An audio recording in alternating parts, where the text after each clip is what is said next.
Pada tahun 1980-an, Brian memakai cek senilai $600 untuk membeli mobil bekas. Dia mulai belajar memperbaiki mobil dan menjualnya demi mendapat untung. Dia juga bergerak dalam bisnis real estate dan akhirnya bisa membeli rumah sendiri di tepi sungai. Dia pun menjadi seorang miliuner. Dia adalah seorang ayah yang dekat dengan anak-anaknya yang sudah dewasa. Pada 2 November 2012, putri Brian, Meghan, menghubungi polisi. Meghan tidak mendengar kabar dari ayahnya selama beberapa minggu dan terakhir menghubunginya pada hari ulang tahunnya yang ke-50. Meghan memang menerima beberapa SMS dari nomor Brian, tetapi dia tidak yakin kalau itu dari ayahnya. Brian mengatakan dia sedang berada di Nevada untuk merayakan ulang tahunnya. Bagi Meghan, ini tidak biasa karena ayahnya tidak suka berjudi atau berfoya-foya menghabiskan uang hasil jerih lelahnya. Sesaat sebelum Meghan menghubungi polisi, dia dan kakaknya pergi ke rumah Brian. Seorang wanita bernama Schaeffer ada di dalam rumah dan dia sedang bersama beberapa temannya. Meghan mengenal Schaeffer sebagai cewek yang ditemui Brian dan tinggal bersamanya dalam waktu singkat. Schaeffer lahir di keluarga miskin dan menyebut dirinya sampah trailer. Schaeffer menjadi seorang pemberontak, tetapi selulus SMA, dia tampak berubah. Pada September 2012, Schaeffer terhubung lagi dengan mantan teman kelasnya, Burke. Burke adalah kebalikan Schaeffer dan dia dibesarkan dalam keluarga kaya raya. Burke mengatakan dia mendapat SMS dari Schaeffer yang ingin bertemu dengannya. Burke mengatakan mereka saling cocok dan akhirnya berpacaran.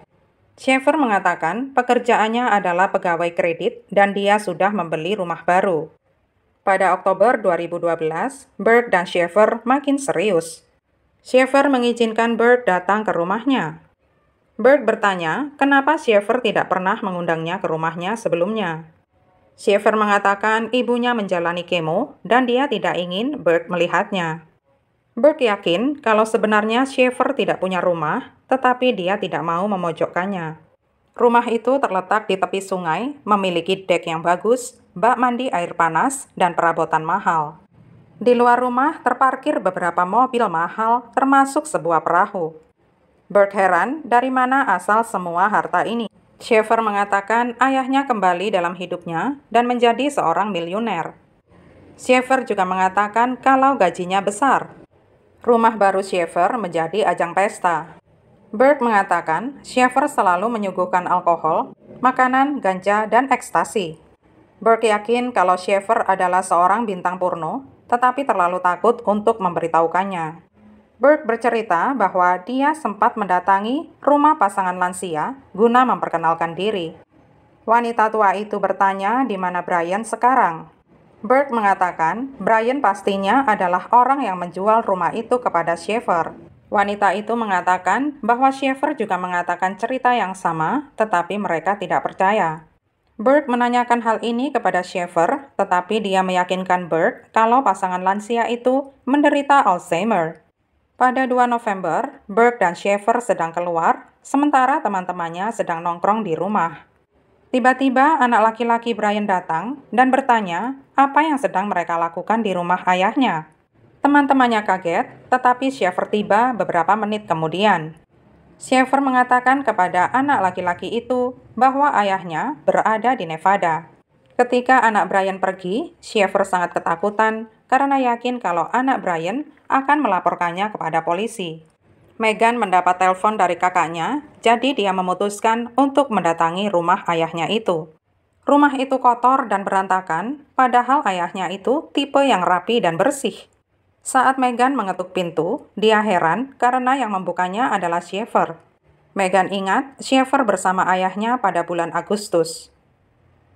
Brian memberitahukan kalau dia berjumpa Schaeffer saat berjalan-jalan di jalan setapak belakang rumah. Pada malam yang sama, Schaeffer muncul di depan pintunya dan mengadu kalau pacarnya yang kasar telah mengusirnya. Meghan minta ayahnya menjauhinya karena dia terlalu muda. Brian memintanya tidak khawatir karena niatnya hanya membantu. Meghan mencecar Schaeffer tentang keberadaan ayahnya. Sikap Schaeffer berubah dari konfrontatif menjadi panik. Sheffer kemudian berlari keluar rumah, jadi Meghan menelpon polisi dan menanti di sana sampai mereka tiba. Saat polisi tiba, mereka langsung memasang garis polisi dan menunggu bukti lebih lanjut bahwa Brian tidak pergi dari rumah atas kemauannya sendiri. Polisi menelpon beberapa kasino dan rumah sakit, tetapi tidak ada hasil. Jejak ponsel Brian membawa polisi ke Walmart terdekat rumah Brian. Ternyata Sheffer yang membawa ponsel itu dan dia bersembunyi dalam mobil saat polisi tiba. Sheffer tidak ditangkap, tetapi dibawa ke kantor polisi untuk ditanyai beberapa hal. Kisah pertama Sheffer adalah Brian takut kepada beberapa pengedar narkoba karena transaksi yang gagal. Sheffer juga mengklaim bahwa ada bandar narkoba yang muncul di rumah Brian dan menodongkan pistol ke kepalanya. Sheffer mengatakan si bandar narkoba mengancam akan membunuh keluarga dan teman-temannya. Polisi pastinya heran kalau toh si bandar narkoba mendatangi rumah, kenapa Sheffer malah kerasan tinggal di sana? Normalnya, dia segera pergi agar nyawanya selamat. Polisi meminta Burt masuk ruang interogasi supaya bisa mengorek kebenaran dari mulut Sheffer. Sheffer pun menangis dan dia berjanji akan menceritakan yang sebenarnya. Sheffer menceritakan pada 16 Oktober 2012, dia dan Brian berada di kamarnya. Sheffer memijit Brian dan mereka membahas tentang senjata yang dibeli Sheffer. Sheffer pun menunjukkan senjata itu kepada Brian. Brian mengatakan senjatanya bagus dan dia mengulurkan senjata itu kembali pada Sheffer, tetapi tiba-tiba meletus. Brian tertembak di bagian belakang kepalanya. Sheffer ketakutan, tetapi bukannya menelpon polisi, dia malah berbelanja ke Walmart. Di Walmart inilah nantinya Sheffer ditangkap. Sheffer membeli makeup, baju, dan terpal. Ketika dia kembali ke rumah, Sheffer membungkus tubuh Brian dengan terpal dan menyeretnya ke ruang basement rumah. Ada darah yang ditemukan di kasur karena merembes sampai membasahinya. Sheffer dan Burt tidur di ranjang itu setelah Brian menghilang. Pistol juga ditemukan di bawah tempat tidur. Pada 18 Desember 2013, Sheffer diadili.